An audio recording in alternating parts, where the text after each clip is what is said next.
Yourselves as much as anything. We did that today. I thought our guys have a lot of energy and enthusiasm, which is really good. And it's one of those deals where I think we can really improve this week if we approach it the right way. And today was a good start. I think tomorrow and Thursday will be equally as important.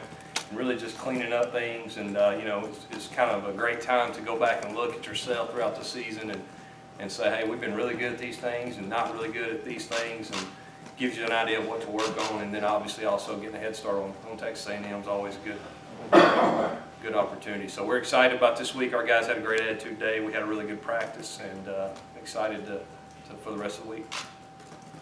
Chip, where would you kind of gauge the offense heading into the bye week through 8 weeks? I think I think we've improved in a lot of areas. I mean, I think it's we've had some different combinations, obviously up front. I think we hadn't had our, we've had some different combinations at running back. So we've kind of, I think we're going to finally get this last stretch. Most of our guys back, and I think that's good. I think we've improved in a lot of areas, and obviously still a lot of room for improvement. As we finish here, we're going to have to play even better down the road. But I like where we are. I think we're getting better, and I think our team's kind of getting comfortable. Our offensive unit's kind of getting comfortable with each other, and I'm excited. Chip, how valuable would it be to have Cameron Petway back at full speed, and also obviously hasn't been beat on all season long, carried the ball a bunch of times going down the stretch? Yeah, I think that's good. The other night I was really pleased with him. You could tell he had some fresh legs, I thought, and just he and Carry-On, I think, are two of the better backs in our league and maybe in the country. And when you have them both together, I think that's important. That can only help us as we make this stretch run for sure. Do you approach this week, Chip, like you're playing Auburn on Saturday? Is that kind of how you approach, how you go about evaluating yourself? I think you do it a couple ways. I think you use practice, like I said, to improve, us and improve on things we need to get better with, fundamentally, technique and so forth. And then obviously also a little bit getting ready, getting a head start on Texas A&M. But I think we need to focus on ourselves for sure the next few days, and then like I said, the number one thing for us is we need to just clean up some things. Hey, let's get really good at our timing on these routes. Let's get really good at making sure that our technique's really good up front or whatever. And I think that's been our focus today. Has it been difficult to attack the middle of the field in the passing game, and why haven't we seen more of that as far as just in the intermediate? Probably a lot of single high, odd defense with more guys inside than outside, probably more than anything. I mean, yeah, it's just one of those things where the ball kind of goes wherever it goes, depending on coverage. Chip, can you talk about what difference it makes when you got your quarterback, the run threat, and the linebackers for the safeties have to respect that a little more? Yeah, I think so. I mean, it all depends on the structure of what they're playing. If they don't have overhangs and don't have, got enough guys weak, I think it's always a good thing. And Jared did a great job for Saturday of making some good decisions on that. And then I think it'll only help us. But at the end of the day, each week's different. Depending on who you play.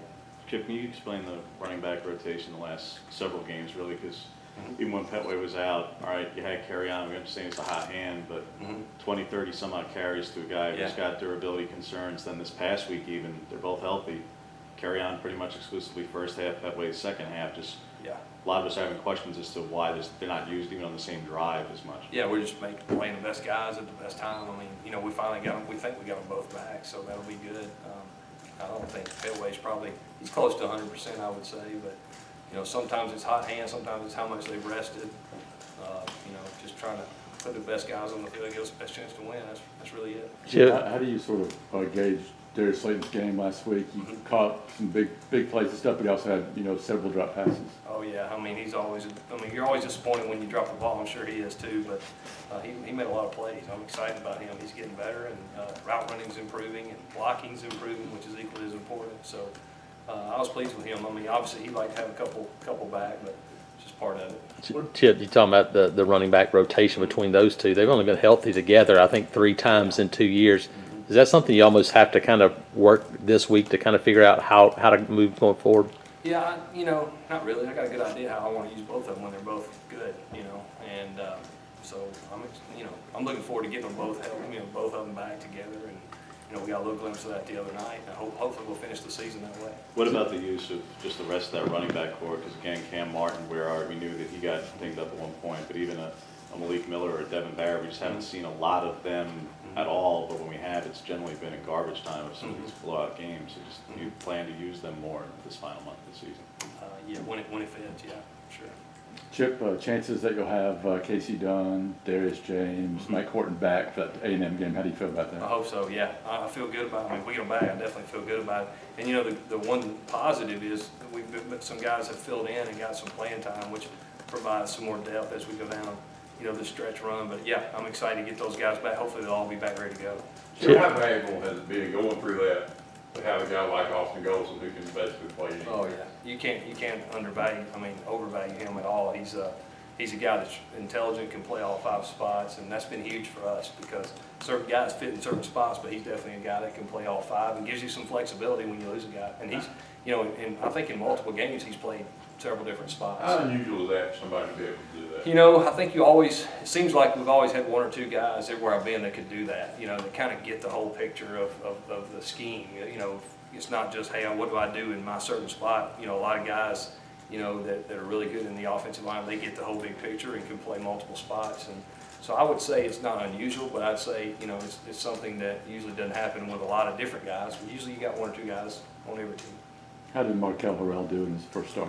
Yeah, I thought he did well. He's been a surprise, a really pleasant surprise. He's come in and done a nice job. And you know, to be honest with you, I think I would say he's played pretty well considering the reps he got early in the season. Is he a How do guy? you evaluate red zone right now? I know that was a big concern before you got here last year, and you know, looking back over 8 weeks, how would you evaluate it? Yeah, I think pretty good. I don't know the stats off the top of my head, so I mean, obviously you want to score touchdowns for sure.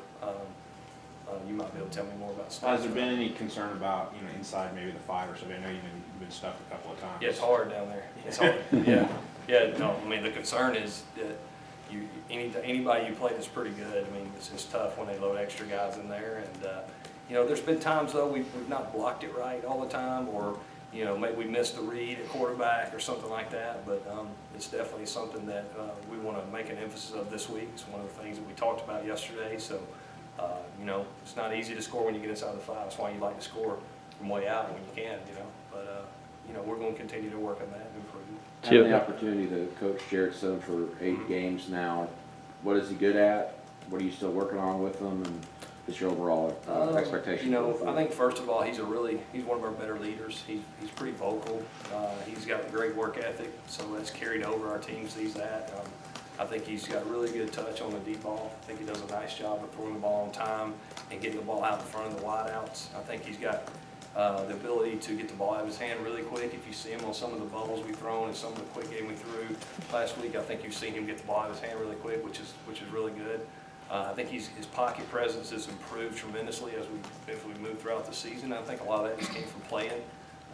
You know, and he's played more now. He's getting more comfortable. He's done a nice job getting us in the right protections. He's done a nice job getting us in the right plays at times. He's just becoming more and more comfortable. And I think footwork is something he continues to want to improve on, and something he and I talk about a lot. And then, you know, obviously last week I think you saw him, you know, like you mentioned earlier on zone read stuff, making really good decisions. So he's still got some work to do, but I like the progress he's made and the direction he's headed. Chip, when this is such a self-evaluation week, a reevaluation of things especially, how do you explain the splits between when you guys play non-winning teams, you guys are putting up top 10, top 15 overall scoring offensively extremely high. Against winning teams, you're in the 80s or 90s in overall offense and scoring against LSU, Clemson, Mississippi State even. How do you explain the disparity between top 10 versus 80 on a caliber of opponent? No, they're better. The opponent's better. Is that what you're asking me? Yeah. Yeah, better people makes it harder to score. Well, sure, but when you have a stretch now coming up with 3 games of very good opponents, we're going to have to play really, really well. I mean, it is what it is. I mean, I think, you know, anytime you play in the SEC, it's going to be tough. And we've had some good games. I think we played well against Mississippi State, from what I remember. And, you know, Clemson is one of the better teams in the country. LSU is always really good on defense. And it is what it is. I mean, we just got to continue to improve. And the answer to your question is you play better people, it gets harder. It's just a fact. It's the way it is. Chip, can you talk about Malik Willis, how he's developing? Yeah, he's getting better. He's, You know, he's obviously very talented. He's getting a better grasp of the offense than he had early on, and I think he's more and more comfortable. And we've been able to get him in some games because we've had the lead, which has been really nice, and getting him some quality playing time. And I think that's going to pay off. You know, maybe in this season, but for sure down the road. He seems pretty calm out there in games. Is that what you're seeing too? Well, you know, I'm in the press box, so Right. I don't get a chance to see him up close, but from a distance, it looks good to me. I mean, he's made some he's made some mistakes, but that's part of it, being a young player. But I think he handles himself with a really good demeanor. He always has, you know. He's kind of, you're right, he is kind of calm, but I think his heart's racing pretty good too, and I know it's been really good to get him those reps. I know coming into the season, you wanted to use the tight end a little bit more than what's been used the last couple of years. What's slowing you in that process so far? Well, nothing really. We're getting a lot of tight end sets, you know, pro and pro over, and I don't know if you know, we get a lot of tight end sets now. So you're talking about catching the ball. Like catching the ball, targets. Well, those guys have a role in our team, and again, our top playmakers are who we want to get the ball to. And right now, we've got some guys that are probably just a little bit ahead of them. And when you're talking about who you want to get the ball to each week, really, it's probably that simple. With who you want to get the ball to, how do you feel at this point about how much you've gotten the ball to Nate and Eli in the receiving game? Good. I feel good about it. Those guys as a group have played better, much better actually, and getting the opportunity. I think Nate made a big play the other night, which I was really pleased to see, and I think that unit has gotten them better and improved, and I think the future is really bright for them. Chip, it almost looked like Darius has taken over that starting spot that Kyle Davis kind of left behind. Is that more or less accurate? And what are you Well, trying to do to account yeah. for Kyle not being here? I think early on Darius was the starter too, and had the ankle injury. I know we played Nate over there some too, but and then he kind of, you know, hobbled around for 3 or 4 weeks, and now he's back healthy. So I think, to answer your question, I think he has done a really nice job of stepping up and kind of becoming the, you know, that's you know, taking the role, the lead on that spot, and then obviously we've been able to shift Nate over to the other position, which is good for him, and then Ryan Davis and Eli continue to play well, and then Will Hastings as well. He plays the slot on the other side, so I think they're getting comfortable. I think we're finally getting those guys in a role that they're comfortable with, and so are we. Is Nate ready to take more targets if that's something you decide to do, and would you like to get him more?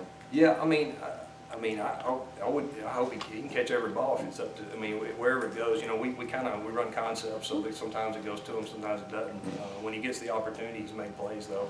The biggest thing about Nate is he's really good. He blocks well too, so that's really important into what we do. So, yeah, I mean, I'd like to see him get more targets if he can, but at the same time, as long as we're making good decisions with the ball, you know, with the quarterback spot. And I think we've spread you know, we got a lot of guys that caught balls, so I like where we are. Got time for a couple more. Had you seen any evidence in practice that Pat White was getting ready to have his breakout game? You know, I thought he was a little better last week than he had been, you know, as far as, you know, he just moved around better. He wasn't near as tight and stuff, and I think he was very, very, for the first time Saturday, I think he felt more like himself, to be honest with you. And now, you know, I'm sure the next day he was pretty sore because he hadn't played that much in a while, but I like his progress for sure. With Darius, obviously he had the big game last week, but just the last couple weeks, the targets have far outnumbered the actual catches for him. Going into the stretch run, what do you want to see him kind of improve on to? You know, just be more consistent. You know, I mean, he's had a couple of drops here and there, but really I'd like to see him improve in a lot of areas. Blocking is one of them for sure, but his route running's improved. I think he's, you know, obviously he's capable of making some big plays like he has, and so just continue to progress. Nothing real urgent or specific. When you look ahead to these defenses, starting with A&M, Chip, I mean, they lead the country in sacks, and Yep. they've got two of the better overall in scoring defenses in Georgia Yep. and Alabama. Just what do you see starting with A&M, but then, yes, in Georgia and Alabama defensively, what these matchups present? You know, I hadn't looked at Georgia, Alabama. Texas A&M, I would say, is on that level, though. Like you said, they got really good pass rushers, done a great job. They got their coordinator, Coach Shavis, got a lot of respect for him, does a phenomenal job. So, you know, for us, it's going to be, we're going to take advantage of the opportunities we get. We're going to protect the ball and make plays when we get a chance. You know, anytime you play really good teams, you get a chance to make plays. I think back to Clemson, we had some opportunities down the field, we didn't make the plays. Either we didn't make the right kind of throw, or we didn't make the contested catches down the field. I mean, if you think back to that game, LSU, same thing, where it's 2 plays in the second half, that if we catch the ball or make a little better throw, it changes the game, and we didn't do that. And when you play really good teams, I think you got to make those plays, and that's what it really comes down to. How do you feel about Last the one. decision-making of Jared Stidham with the RPOs? Good. I think he's been good. I mean, there's always room for improvement. There's some gray in those RPOs, but overall, his decision-making's been really good. I think he's completion percentage is really high. There's some times that I think when he looks back, he'd say, you know what, I really, really wish I had thrown that ball out there or whatever. And that's part of it, part of the learning process, though, and I like his progress.